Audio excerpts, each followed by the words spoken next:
Hi, Samuel. Hello, Simon. Thanks for having me. Nice to meet you here on stage, actually, and thank you for the warm welcome. My name is Samuel. I'm a software developer since 18 years or something, and I originally come from the Java world, but transitioned more and more into the database world, especially the Oracle database. I'm a maintainer of the UT-PLSQL unit testing framework for Oracle, and I'm also an Oracle ace, which is something a bit similar to a Java champion, but not as cool, by far not. So yeah, and I want to talk about databases and how you can develop on a database close to the data in a modern and agile and continuously improving way. Cool, thank you. I think we were a little bit too fast with our introduction because I think we should wait a little bit more so that people can join in. There's a fun, we wanted to do a poll, but we were a little bit too slow. So guys, I ask you if you are pro-rebellion or pro-imperium, just make some noise in the chat for your fraction. Would be good to know that we know with whom we are dealing with today. No, just kidding. I look at the names, actually, so. He will hunt you in your dreams, no?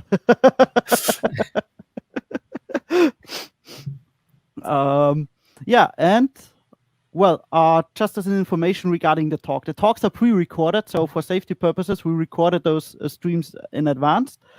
Samuel will be in the chat. If you have questions during the talk, you can ask them in the chat.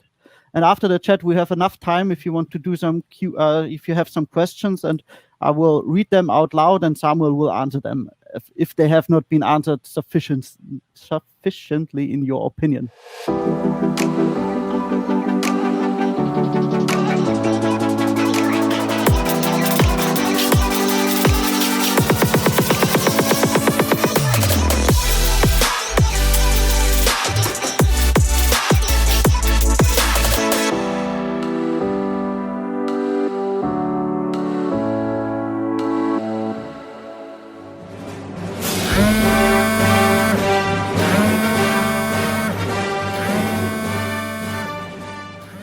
Developer Sam, there is a problem. I'm sure we can solve it, my lord. It's the data of the Death Star. Okay. It is too much. I think we need to move to a NoSQL database. Are you sure? We need to be agile. Need to make quick changes to the data design. That's not gonna happen with an old crappy relational database. Well, actually, I read a book. High-performing IT teams adopt continuous delivery and such stuff. That's also achievable with relational. And that's stupid SQL. It's too complicated to serve as an API. There are always injections. Modern databases can provide a REST API. We also need this artificial intelligence stuff, which means we need something with Python. Actually, there are databases who have built-in functionality to train models. Everything with these database people is so inflexible, and they always work in production. We need huge downtimes. That doesn't work anymore nowadays. Well, that's not true. You know what? I don't care, but I need changes, often and quickly. Better make it happen. Of course, my Lord Sith. So here we are. We have a huge database to improve, and we know from recent scientific research that software delivery performance has a huge impact on our overall organizational performance. But it seems like we are stuck with this old, inflexible monolith. So let's change that step by step. All examples of this presentation are done on an Oracle 18xe, but of course they can be adapted to any other relational database. I assume that I do not need to convince you about the advantages of the agile methodologies. So I will focus on demonstrating how they can be adapted to database development. In the 20th anniversary edition of their book, The Pragmatic Programmer, Dave Thomas and Andrew Hunt introduced the Pragmatic Starter Kit, the most basic, most important elements that every team needs and that support every project: version control, regression testing, and full automation. So let's start from there and see how we can implement this for old school relational databases. While it is a well-accepted practice in the software community, version control is often not found at all in database projects. However, it is one of the most often quoted preconditions for continuous improvement, and it is possible for databases. So, what elements of a database should be version controlled? We can differentiate between schema artifacts and data artifacts. All schema artifacts like tables, views, definitions, triggers, stored procedures, etc. are very good candidates for version control. For data artifacts, however, we can make a distinction between metadata and project data. Metadata is necessary for the application or database to work. For example, configuration, country codes, possible states of a state machine, etc. This is data that should also be version controlled. Project data, however, is the data that's created and used by the project or application. It's the only database artifact that should not be under version control. In addition, there is also some tooling we need for automating our repetitive tasks. This contains things like scripts to set up the database from scratch, scripts to extract, load, and migrate data, but also stuff like test data generation or test scripts. All of these artifacts can be represented as text, and therefore they can be put into a version-controlled repository. Ideally, this repository is the same that contains the application code. Of course, this depends on the circumstances, but if there is a one-to-one relation between your application and the used database, putting the database artifacts in the same repository has a lot of advantages. But how to get a version controllable representation of these artifacts? There are mainly two different approaches. The first approach is to buy, use, or create some software that sits on your database, controls all the database artifacts under version control, and creates whatever representation it wants to a repository. It will be difficult to get the tooling artifacts mixed in or to have this in the same repository as your application. I wholeheartedly discourage to use that approach in 99% of situations, but I want to mention that this approach exists and might be beneficial for some rare circumstances. The second approach is to adopt and embrace a file-based development process. This might sound strange for software developers because everything we do is usually file-based. For database folks, however, this is a huge but necessary shift of mindset. They are often used to visual schema editing tools and ad hoc SQL updates. But using a file-based approach opens up so many possibilities. We can easily leverage existing tools like JIT. We can group, sort, filter all the files, and not only from their name, but also from a domain or module perspective. We don't even need a running database to have a quick look at the code. But instead of explaining, I will show you how that can look like in a minute. But first, if you work on a legacy project, and let's be honest, a lot of projects today that include a relational database are legacy projects, Your first obstacle might be how to initially get this file-based representation of your database. And the easiest way to do this is to use an IDE, because most database IDEs have an option for this. There are also a bunch of open source scripts and tools depending on your used database.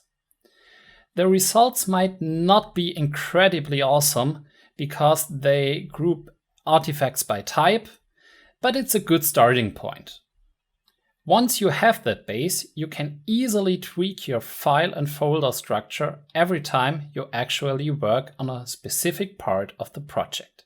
Now let's see what it feels like to use a file-based approach in database development. You can see my IDE here, which is DataGrip from JetBrains.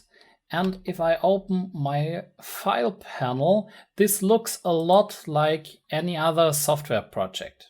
I have a bunch of folder structures, and what you can see here is I have a schema folder, and I have some subfolders which group the database artifacts in a domain-like way. So I have all the database artifacts I need for the Sith archives here. For example, the table Sith persons and the package Sith archive. I have another folder here with utilities, and one utility is the alignment detector, which uses the name of a person to say whether it belongs to the dark or the light side. So let's try that out in our console. And let's select from all the Sith persons we have and check if they all belong to the dark side, because that's really what I would expect here. Okay, Darth Vader dark. Oh, XR Kun is actually light. That doesn't sound right. So let's have a look at the implementation here. And you see it's not a very complicated implementation. If the name begins with Darth, it's considered dark. Otherwise, it's considered light. That's of course not very correct. So let's add here another condition. We have the Sith archive package here, and this has a contains name function. And if we pass the name here, we can be sure that any name which appears in the Sith archives will actually be considered dark. And what I can do now, which is the whole point here, is I change the file. You can even see it here in my IDE that there is a change. And I do this change, and now I compile it to the database, not the other way around. Let's try it. And now our XR Kun is really also from the dark side. Now, how do we get these changes transported? Sure, I can do this on my local database, but I would need to do this on a test database too, and in production, and maybe on a different database too. What I need is a secure way to transport my changes. Different to applications, I cannot just reinstall the whole database. So every change I do is a kind of transformation. It's a database migration. Unfortunately, there are a bunch of tools that are created for that exact purpose. In my case, I am using Flyway. You can also see I already installed it here. And Flyway is one of several options I can use. Liquibase is another tool. What Flyway does is it takes a number of migration scripts and installs these scripts into a target database. To use it, we need a configuration file. And what I do here is basically tell Flyway which connection string to use, which user, password, and also where my migration files are placed. I don't have a folder for this, so let's create one. Migrations. This is the first migration I want to do. So let's create a new folder and also a new file. It should be the migration 1.1 and alignment detector at Sith archive. So now I have a new file, and now I can just copy my whole package body into this migration file. Let's open the terminal and run Flyway, which needs, of course, a config file. Let me get this correctly here. It's been Flyway. It needs the configuration file we already created, and Flyway knows a bunch of different commands. So let's run it with info first. And if we do that, we need a little bit. And then we see it recognized our first migration file here. So let's use a different command, which is migrate. And it's not working at the moment because we didn't initialize our database for the use with Flyway. So let's instead create a baseline. A baseline means the current state of the database as is my starting point. Let's do this. And when we use migrate now, we get a little message here that the schema Death Star is successfully migrated to version 1.1. And if we now run our info command, we also can see this. We can now commit our changes and can commit them. We see here we have one migration and we have change here.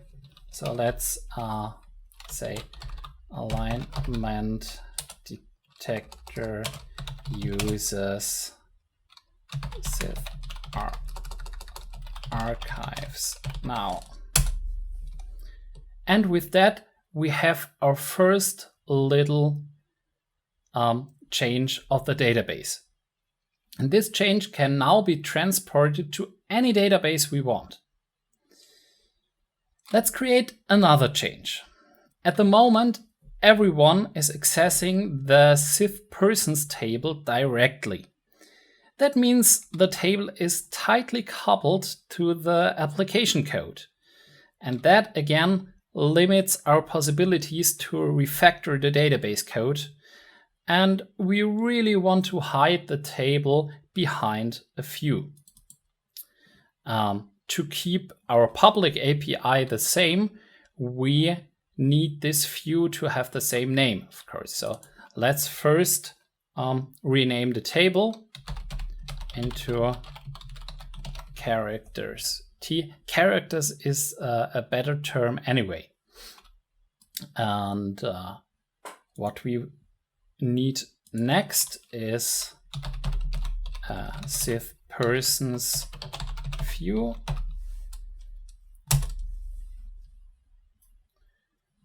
And this is basically create or replace a few Sith persons as select ID name alive from Sith characters T. Of course, we should also rename this one into characters T. So these are the changes we want to do. But we cannot just say now, please do this. But we can create a migration for this change. So let's create a different directory and create a new migration file, version 2.1, which should be replace Sith persons with few. The file name here will go into the history, so it's a good idea to give it a meaningful name. And what we can do now is to say rename Sith persons to Sith characters T. This is our table that we want to change. And the second step of this migration is actually our new view. Create or replace Sith persons as select. So let's run Flyway again and say migrate. And we get a successful message here. So let's check this actually. Let's go to the console and say, okay, let's test this here first of all. That works still. And now let's see if we have a new table from Sith characters T. And yes, we have a new table with the Sith characters T, which means that our migration worked. Now we successfully decoupled our table from our public API and therefore from the application, which means that it will be easier to refactor our database structure in the future. But we can now see one clear necessity. We really need a possibility to test our database when we are doing these small, quick refactorings. There are a bunch of tools that can help in that matter. Most of them are around for several years already. UTPL-SQL and TSQL-T allow a very close to the database kind of testing. If you are on Oracle or SQL Server, I highly recommend to have a look at these tools. Other frameworks like dbFit work from a higher level and can be used on a wider range of different databases. If you work in Java, you can even write your database tests with JUnit. The more interesting challenge is how to write these tests for a database. Let's have a quick look at what a test is. To understand that, we need to define what a functionality is. It is a transformation of input to output. Always. That's how programs work. So in order to test the functionality, we need to control the input and check the output. This approach is obvious for things like function parameters and results. But the same is true for different types of input. An input can be a table content or a cursor, for example.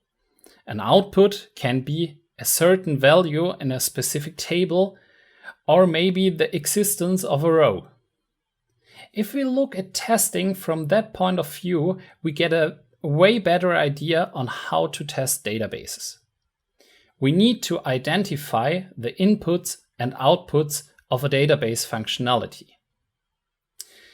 A simple regression test for our Sith persons table, or now view, could look like the following. We first insert into the view, then we select from that view immediately and check if we got a valid ID and the correct alive value. And with this simple test, we made sure that the columns name, ID, and alive work as intended, and also that we can insert and select from the view. If we mess things up during refactoring and development, we will notice for sure. Another thing gets very clear now. With all that testing, refactoring, trying out, etc., we really need a sandbox for each developer. Version control and automated migration prepares us pretty well for that task. There might be situations where it's more pragmatic to provide a dedicated user or schema to each developer, especially when the underlying databases are enormously large. However, if there is any chance, I would highly recommend to use Docker to quickly set up a sandbox development database whenever you need it. For most databases, this is very simple. One command to get the latest SQL Server image, one to fire up a new container. At this point, you could then run your setup scripts and migrations, and you have a fresh, clean database within minutes. It's the same, if not easier, for Postgre. And also for Oracle. Yeah. Well, but at least it's possible. While it's very quick and easy to fire up a fresh database like that, you begin to lose a lot of time if you have to set up a database from scratch every time. This gets, of course, worse with big database projects or legacy projects that rely on a certain backup as a starting point. You especially don't want to mess with Oracle backups. There is, however, a neat trick to speed up recreation of your database containers. Use Docker volumes as snapshots. Once set up, you can regularly export the volume as archive file and import it again whenever you want. In our project, I create a new snapshot archive after every sprint. Every new development can then be done using that snapshot, which reduces setup and migration time significantly. We are now well prepared to do continuous improvement of our database through small refactorings and changes. So let's improve the underlying database design and split name into prename and surname. For the moment, we will allow Darth to be considered as prename. And we want to do this without changing the public API. So it comes in very handy that we already introduced that view layer. All necessary changes should be done without a downtime. That's a key requirement for continuous deployment. So this is our expected end result, the Sith characters table with 2 new columns and the name column missing. I already prepared the migration scripts to get there. It's 4 little migration scripts, and we start by adding the prename and surname column to the table. Next, we need to make sure that we update our data and get the prename and the surname from the existing main name column. And of course, we need to make sure that any change now to name is also reflected into prename and surname. And therefore, we create an instead of trigger for the view. And you can see here, we actually handle whatever comes to that view and say whenever we get a new name, we also provide prename and surname for update the same. This is step 1. Step 2 is now we modify the 2 new columns to be not null, and we also add a constraint that the prename and surname are unique. Step 3 is we change our view to not provide name anymore, but to calculate the name from prename and surname.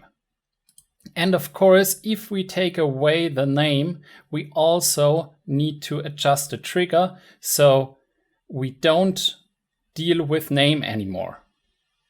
We get it, but we don't write it into the table. We only write the prename and surname into the table at this point. And after that is done, our last step is to drop the name column completely from the table. So now we can run our migrations, and to be sure nothing has changed, we first run our test. Yeah, that works. And now we can run our flyway.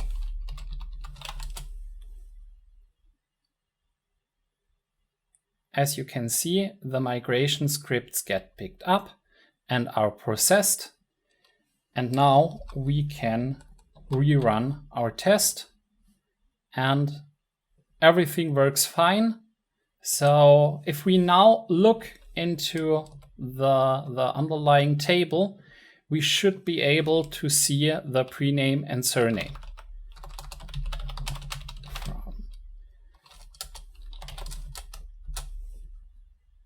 And in fact, we really have a prename and a surname here. Each of these 4 migrations could have been done separately, and the functionality would have been working all the time. And that's what agile database refactoring looks like. And I can tell you, it feels really awesome.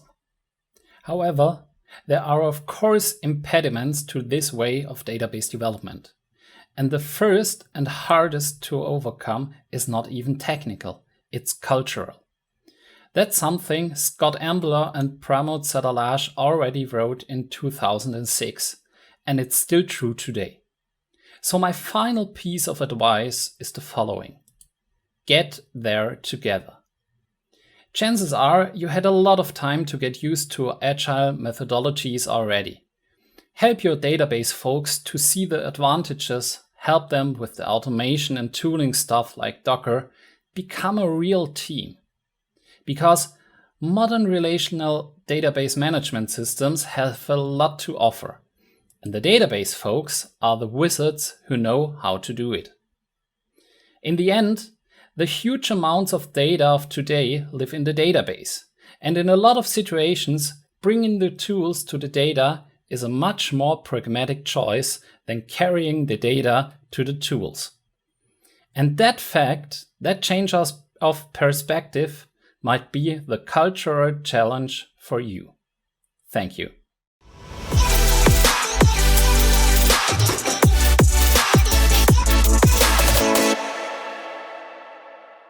Thank you, Samuel, for your really nice and interesting talk. It was really interesting and I learned a lot. Thank you for that. There were a lot of questions in the channel. You still have the possibility to ask questions if you like. I will just re-ask some of the questions Samuel already answered in the chat, just because I think it will be also interesting for viewers who are not participating right now in this talk and will watch the video later. So the first question I want to ask actually is the one regarding Flyway, which Matthias Springer asked. And the question is how Flyway behaves with big data, with big data sets like hundreds of millions or billions of rows, and how this would affect Flyway, or if that doesn't affect Flyway at all, as it is just a script executor. I think that was his words. Yes. In fact, Flyway is really just a tool to issue the scripts you created in an automatic way. So there is no magic behind it. It doesn't do anything on its own, but it's a way to do the same things again in different environments. That's the whole point of Flyway and also Liquibase. So if you want to deal with hundreds of millions of rows, you need to write a script that does that, and then you can ask Flyway to run that script. Is it possible to also do rollbacks with Flyway, or how would you propose to do rollbacks actually? Would you use Flyway, or is there any other kind of mechanism? You mentioned in your talk already it would be good to use backups, but I think I give you the word on that because you're the expert. Well, there are two things to consider. One situation is the development situation we are in, where we need to have a clean database very quickly if we mess up or if we want to try out something. And therefore, Docker volumes are really a very good approach, as are database backups. Maybe not in Oracle, but in SQL Server, for example, it's a lot easier to do these things.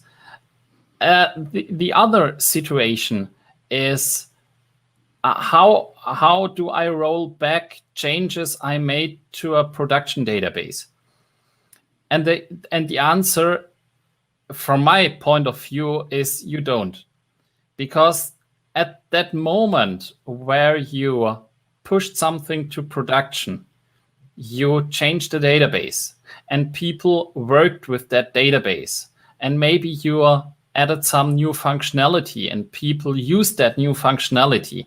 And there is no way to get back to the exact state of the database that was there before. So no matter what you do, you won't be able to create the exact same state. That's one of the biggest challenges when you deal with databases compared to applications. So what I am doing is I always develop forward. So if I put in a new functionality and I don't like it the way it is, I change it. And that change can be, in fact, I drop it, but I don't go back. I know that Flyway has the possibility to configure these rollback scripts. And I know that the creator of Flyway, Axel Fontaine, only added that feature after some company paid him to add that feature because he had the same opinion as me that it's really not that of an effective feature. So I wouldn't use it. I would try to get used to the idea that you do forward development always with a database. Okay, good to know. I have another question because I'm working in an environment where we generate the data based on XML definitions, and it's a little bit of a custom implementation in behind. Can I detect with Flyway actually database migration? Can I say take now this as a version 1? Then I do my upgrade, which is done as my update, which is done via database, as via Java application, and then say this is now migration path. So I get a more like the diff between before and after the update, so I can share it easier with other developers or even with my test container for unit tests or something like that. So they do not have to run the whole Java stack to update that database, but I can say, hey, in here you have all the change set for the database. Use that. Is that possible with Flyway? No, not with Flyway. That's not the point of Flyway. But there are other tools, but I think they are all commercial and not very cheap. I know Redgate has this possibility for SQL Server for over 10 years. It's called Database Diff. And it also has something for Oracle, which is similar. But from a database developer perspective, that's the wrong approach. I see your use case where you are a Java developer and the database is really just better file storage. So yes. but the shift of mindset I am pushing for is to treat database development in the same way as you do Java development, and to say, oh, can I not just make some changes to the database and then make a diff and provide that, is the same as I would say, oh, can I not just make some stuff and then I share the Java binaries or the binary code. So you lose a lot of information. For example, why is the change there? And it's also not the approach that enables you as a database developer. Okay. So yes, there are tools, there are use cases for these tools. If you do serious database development, you should consider choosing a different approach. Okay. Oh, cool. Good to know. I thought I could speed up our development here. There's another question from Reinhard. He asks if he got it right, that UTPL SQL is for Oracle DBs only, and what would you recommend then for MS SQL? For MS SQL, the only real valid solution at the moment is TSQL-T.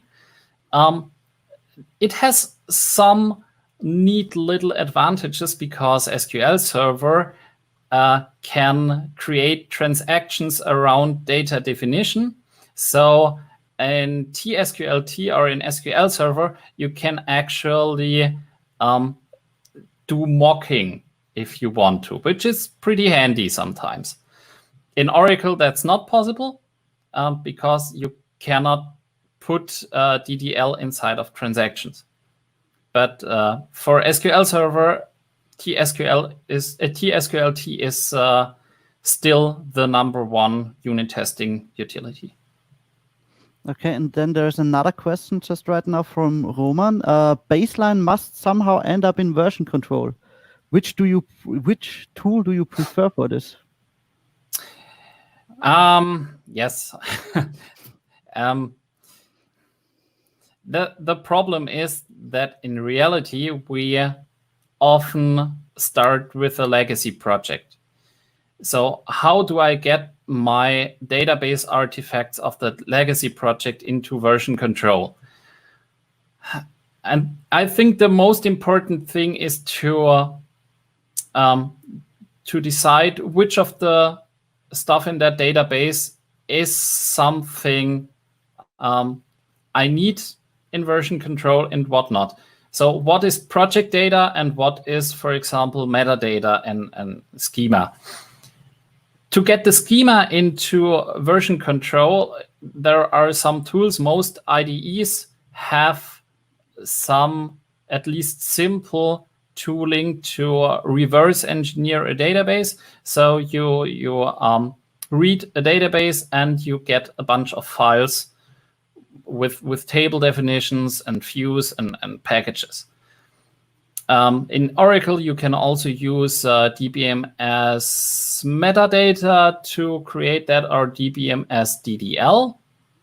And there are also a bunch of open source tools for that. And the second thing, if we speak about baseline, is that you need some kind of initial commit or initial step to create a new database from this baseline.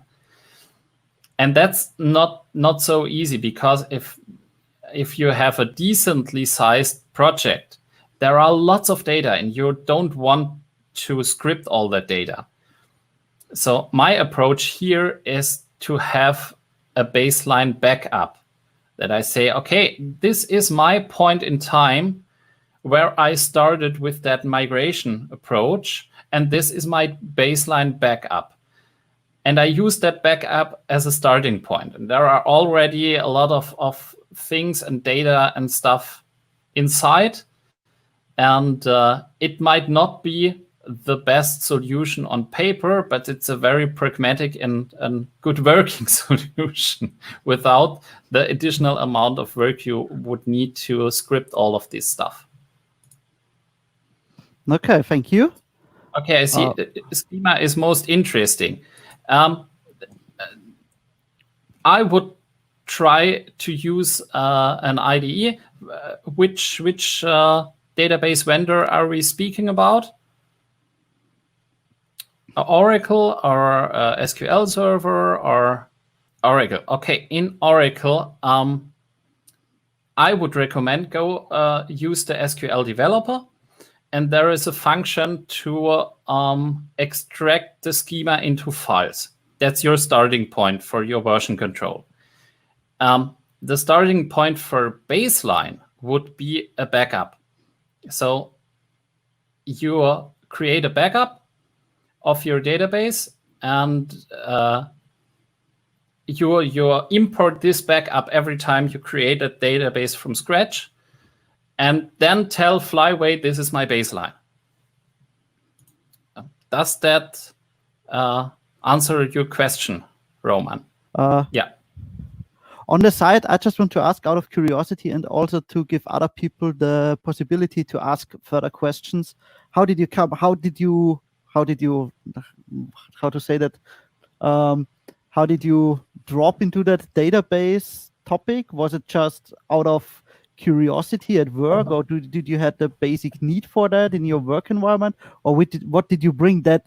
I would say for me as a Java developer, it's quite deep down into this topic, databases and testing. But what did bring you there actually? Okay, two parts. One is how did I transition from Java developer to really mainly a database developer?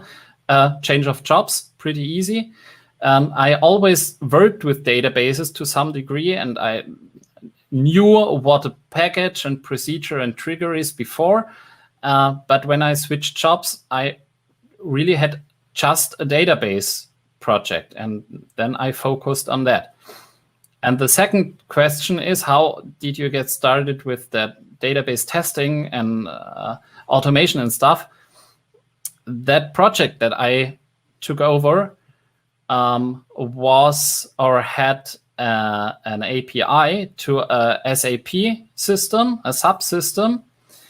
And one of my first tasks was to modify that. And we didn't have any version control, we didn't have any tests, and I knew exactly if I don't create a safety net for myself, I will mess up. And I don't want to mess up a SAP database ever. So I did some research and found UTPL SQL, and then I found a minor bug on a Windows system and got into touch. And now I'm a member of the maintainer team and really love to develop in the same way as I am used to in my previous job. Cool. Oh, there's a new question. What is your point of view about deploying to production databases and Java artifacts separated, or using those auto migration tools? Most probably the underlying question is separate database and artifact code all the time. Do you agree on separation, or would you put them together? It depends. If you have a one-to-one relation between your database code and your application code, there are a lot of benefits to have both in the same repository and to have both in the same development cycle, let's say development cycle. Because if you have this one-to-one relation, you really want your whole team to know not only about the application, but also at least a little bit about the database.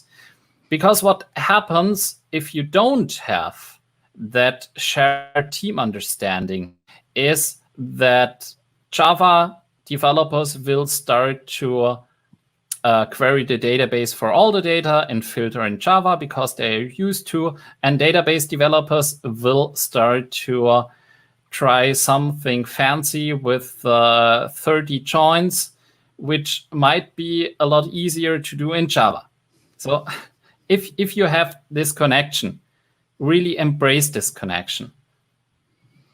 So you would suggest to, even if you do not deploy together or something like that, to at least use the same repository to share the data and share the knowledge about the possibilities you have.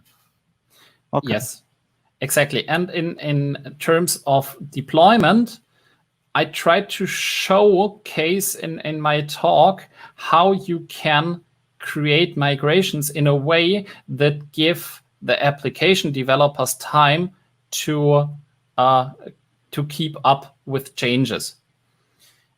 Because you can create these changes to the database in a way that you still have the old API. And I think we should really start to think about database layers as API. Because they are an API, or the tables or the views are an API for the application that queries from it. So if you, for example, encapsulate your tables with views, you have a robust API and you can change your database independently from your application. Then you can talk to your application folks and tell them, okay, there is a change. Maybe you can use this new view I made and still have the old API at work. And then through time, you can remove the old API. So it's really a continuous improvement approach.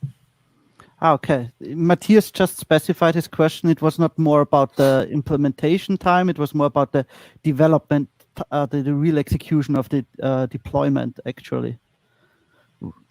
So when you have to deploy the new artifact and do the schema changes. Basically, following the best practice of having the smallest possible changes deployed. I would separate them because it's way smaller to only change one side at a point. But this really depends on the situation. If you don't have continuous delivery, for example, it might be easier to deliver both sides of your application at the same time. And you can even include things like Flyway into your application so they are issued the first time the application comes up again. Okay, guys, thank you for listening. I hope you have a nice time at further talks at the at Acento Dev. See you soon, guys. Thank you. Bye.